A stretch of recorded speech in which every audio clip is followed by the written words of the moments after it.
High, আমি কাবেরী। তো আজকের এসেছি সাথীর বিয়ের রাতের ব্লগ নিয়ে। তো এখানে তোমাদের আমি আমার লুকটা দেখাচ্ছিলাম ফ্রন্ট ক্যামেরাতে, কারণ ব্যাক ক্যামেরা ধরার মতো আমি কারোকেই পাচ্ছিলাম না। তো তারপর আমার ভাই আসার পরে ভাইকে বললাম যে ভাই আমার একটু ব্যাক ক্যামেরা করে দিয়ে আমি ফুল লুকটা তোমাদেরকে দেখাই, তো দেখে নাও আমার ফুল লুক। তো তোমরা অবশ্যই জানিও এই শাড়িটা পরে আর হালকা মেকআপ করে আমাকে কেমন দেখতে লাগছে। তো সাজতে সাজতে এতটাই লেট হয়ে গিয়েছিল যে এখানে বড় চলে এসছে। তারপর তো এখানে সাথীর আশীর্বাদ করার জন্য লোকজন চলে এসেছিল বরের বাড়ি থেকে। তো তারপর আমি তো পকোড়া নিয়ে নিয়েছিলাম খাবো বলে, কারণ খুব জোর খিদে পেয়ে গিয়েছিল। আর এই হচ্ছে আমার ভাই, তো যে আমার একটু ভিডিও করতে হেল্প করেছিল। তারপর ওর সাথে একটু ভিডিও করে নিলাম। তো ভিডিও ধরার মতো বা ভিডিও করে দেওয়ার মতো কেউ ছিল না, তো ওকেই পেয়েছিলাম, ওই আমার করে দিচ্ছিল। তারপর তো একটু আইসক্রিম খেয়ে নিলাম। আর জানো তো যত রাত হচ্ছিল না তত ঠান্ডা যেন বেশি বেশি লাগছিল। তো একটাই আইসক্রিম আমি খেয়েছিলাম।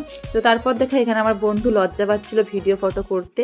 তো তারপর সাথে সাথে একটু দেখা করে এলাম, ওকে কেমন লাগছে তোমরা অবশ্যই জানিও। তো এখানে বরকে বরণ করার জন্য সবাই রেডি। তারপর তো এখানে জামাইবাবুরা সাথে কেউ নিয়ে আসলো। তারপর তো বিয়ের যা যা রিচুয়ালস ছিল সেগুলো সব করলো। তোমাদের কাদের বিয়ে দেখতে ভালো লাগে? তো আমার খুব ভালো লাগে বিয়ের এই রিচুয়ালস গুলো দেখতে। আমার বিয়ের মধ্যে এই জায়গাটা খুব ভালো লাগে যেখানে করা হয় বউ বড় না বর বড়। তো এখানে তো বরকে উঠতেই দিচ্ছিল না। তারপর এরা বিয়েতে বসে গেল, আর বিয়েটা তো তারপর সম্পন্ন হলে সিঁদুরদানের ভিডিওটা করে আমি চলে গিয়েছিলাম সোজা খেতে। আর বিয়ের ভিডিও তোমাদের কেমন লাগছে তোমরা কিন্তু অবশ্যই কমেন্ট করে জানাবে। আর এখানে আমি একা নয়, আমার সাথে ছিল সোনু। তো একসাথে খাওয়া দাওয়া করে চলে গেলাম সাথীর কাছে। ওখানে গিয়ে দেখছি সাথীরা এখনো পর্যন্ত ফটো তুলছে বা ভিডিও করছে। তো যাই হোক, আজকের মতো ভিডিওটা এইটুকুই। দেখা হচ্ছে নেক্সট ভিডিওতে। টাটা।